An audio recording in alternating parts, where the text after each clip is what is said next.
Hi, I'm Dr. Tom Lewis, founder of RealHealth Innovations. We're a health creation company. And this workshop topic is on pain and inflammation. And pain really is something that really drags down your health and affects the quality of life of so many without really causing disease, but just discomfort.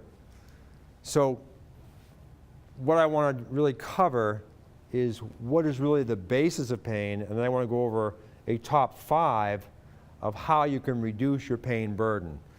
We look at pain as something that needs to be managed slowly. It's an inflammatory condition where you want to slowly reduce your inflammatory burden.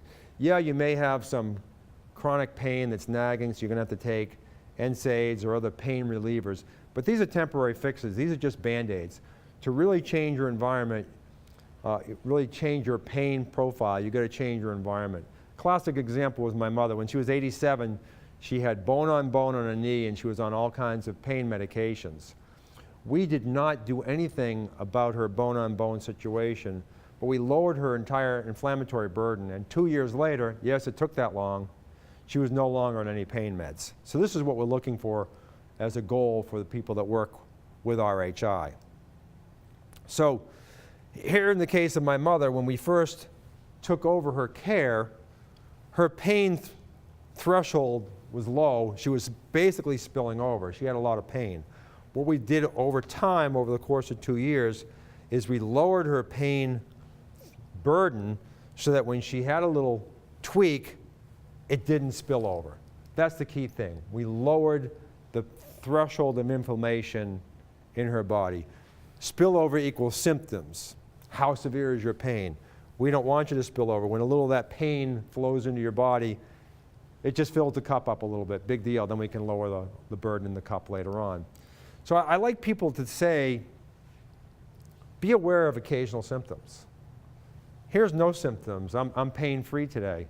Or every once in a while I have a little tweak and a little pain. Well, let me tell you, if at one point you were here and now you're having little tweaks, you're heading in the wrong direction towards constant pain.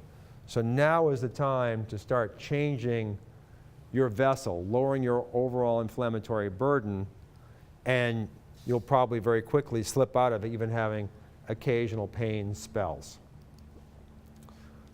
So pain and inflammation are intimately connected. Now, inflammation is something that we want to remove, yet it's also a treasure of nature. Inflammation is a sign of our body attempting to heal, repair, or correct. So we don't want to just willy-nilly stop inflammation. We want to change our environment so that the thing causing our immune system to react and cause the pain is no longer there.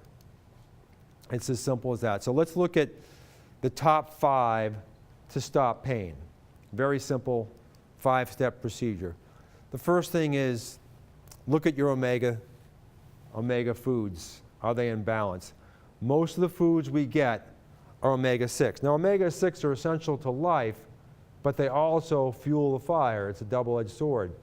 So if you're going out to eat a lot and it's fried food and it's soybean oil, or you're cooking at home with vegetable oil and canola oil and all the corn-based foods, alone they're not a bad thing, but we're piling on, so we have a lot of omega-6s in our life.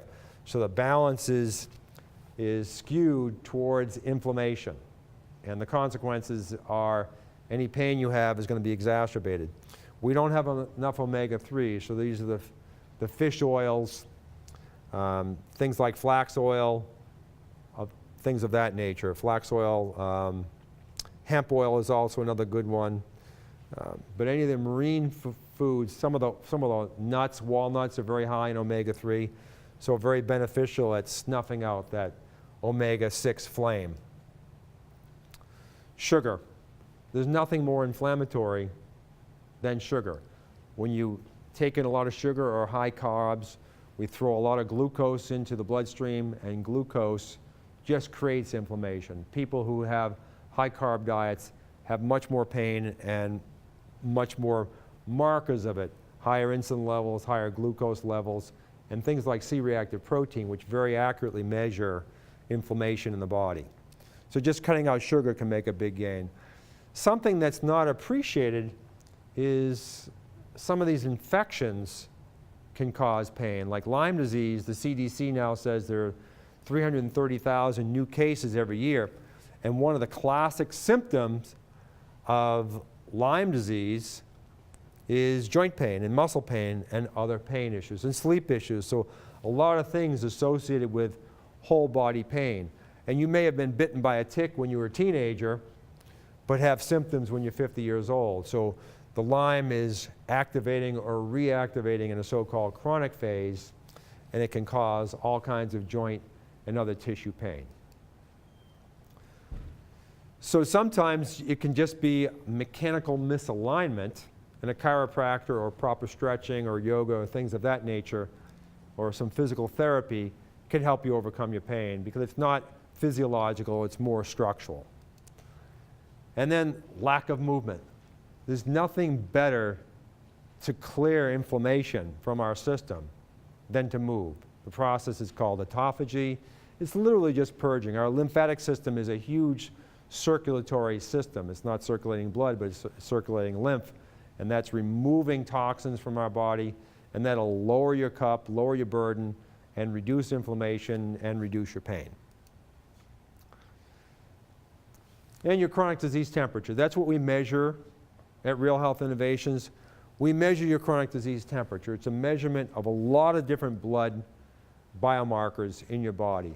When you lower that number through our coaching program, you will lower your pain burden, and you'll most likely become pain-free after you've lowered this to a certain extent.